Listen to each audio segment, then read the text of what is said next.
Hello student, question देखते हैं यहाँ पे। In non uniform wire of length L and mass capital M has a variable linear mass density given by mu equal to K X. तो एक wire है हमारे पास, ठीक है ना। कोई वायर हमको गिवन है, उस वायर का लेंथ एल है, पूरा मास एम है और लीनियर मास डेंसिटी वेरिएबल है, दैट इज के इंटू एक्स। ठीक है ना। और एक्स क्या है, एक एंड से डिस्टेंस है और के कांस्टेंट है। Find the time taken by pulse starting at one end to reach the other end when the tension in the wire is T.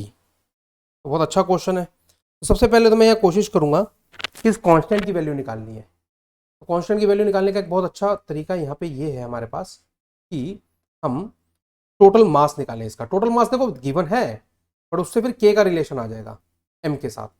Total mass कितना है इस वायर का, एम। और इसको और कैसे फाइंड आउट कर सकते हैं, देखो हम जो मास पर यूनिट लेंथ लेंगे, म्यू की वैल्यू कितनी दी है, के एक्स इंटू डी एक्स। कर सकते नहीं कर सकते ऐसे। अब आप बोलोगे सर ये कैसे कर दिया, तो बताता हूँ आपको। देखो एक रोप ले ली, है ना, इस तरीके से। रोप बोलता हूँ मैं बार बार, बेसिकली वायर दी है इस क्वेश्चन में ना। तो ये हो गया एक्स इक्वल टू जीरो, ठीक है, ये होगी लेंथ एल। बात क्लियर है। और यहाँ पे एक्स डिस्टेंस पे एक एलिमेंट ले लिया डी एक्स लेंथ का, ठीक है। बात क्लियर है। तो इसका मास कितना होगा, इसका जो मास होगा वो होगा डी एम। और वो डी एम कितना होगा आपका, वही होगा आपका के into x into D x. और बस यहाँ पे इंटीग्रेट कर दोगे उसी डी एम को, तो आपको पूरी वायर का मास मिल जाएगा। तो मैंने ये किया, आप समझ आ गया आपको कैसे किया। इस तरीके से हम करेंगे। तो चलिए करते हैं, और लिमिट भी लेंगे ऑब्वियसली, जीरो से कैपिटल एल, है ना। एक्स की वैल्यू जीरो है और यहाँ पे एक्स की वैल्यू एल है।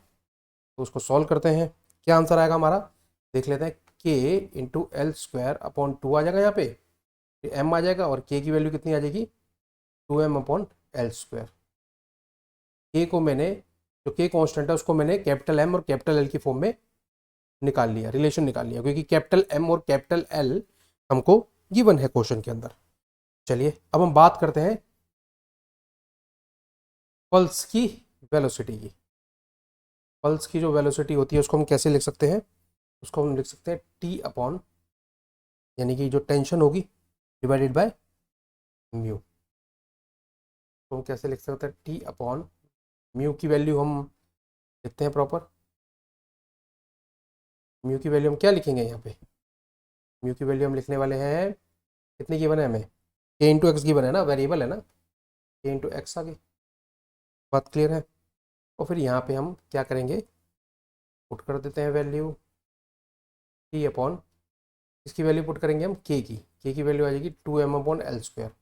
ऑलरेडी फाइंड आउट कर चुके हैं हम यहाँ पे, इंटू एक्स। क्लियर है जी यहाँ तक, ठीक है। थोड़ा सा आगे और बढ़ जाते हैं, तो ये आ जाएगा under root T L square upon two M. X को मैं बाहर ले लेता हूँ, यह आ जाएगा one upon X root X, ऐसे ले लेते हैं, ठीक है। अभी जो वेलोसिटी है ये होगी क्या, बेसिकली जो वेलोसिटी है उसको हम D X by D T भी तो लिख सकते हैं ना। Rate of change of displacement हो जाएगा, या रेट ऑफ चेंज ऑफ, जो हाँ डिस्प्लेसमेंट ही लेंगे हम, D X upon D T, ठीक है ना, ऐसे लिख सकते हैं हम। तो वी की वैल्यू मैंने D X by D T ली है यहाँ पे। अब इसके आगे क्या करना है, बिल्कुल सिंपल सा कॉन्सेप्ट है, अपने को टाइम निकालना है। तो टाइम निकालने के लिए मैं रीअरेंज करूँगा सब कुछ यहाँ पे, कॉन्स्टेंट्स वगैरह एंड एवरीथिंग, और टाइम निकालूंगा। ठीक, इस तरीके से हम कर सकते हैं। देखो root X D X equal to under root T L square upon two M into D T.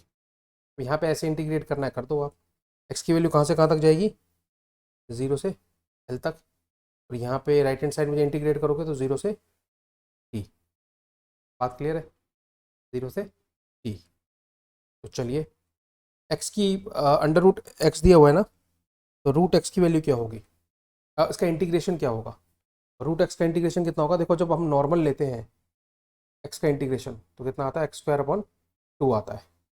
तो एक्स की पावर वन बाई टू का कितना आएगा, उसमें भी वन ऐड कर देंगे। तो मैं यहाँ कर रहा हूँ रूट एक्स, यानी x square one by two का इंटीग्रेशन क्या होगा, x square one upon two plus one upon two plus one, ठीक है। कितना आ जाएगा ये नीचे में आ जाएगा थ्री बाई टू, ये आ जाएगा आपका टू अपॉन थ्री एक्स की पावर 3/2 लिख सकते नहीं लिख सकते ऐसे, ठीक है। तो यहाँ लिखते हैं 2/3 x raise to power 3/2, limit लेंगे एल से 0, and this is equal to PL² अपॉन 2m, ठीक है, PL² अपॉन 2m और स्मॉल टी।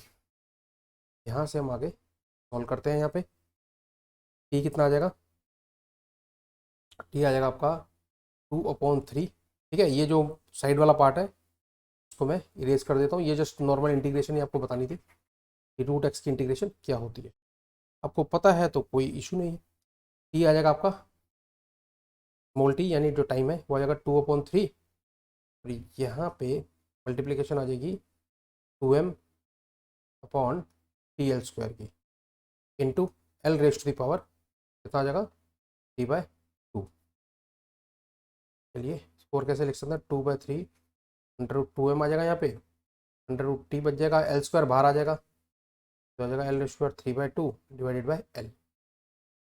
लिख सकते हैं 2/3 √2m/t, एल कितना बच जाएगा, या √L बच जाएगा बस।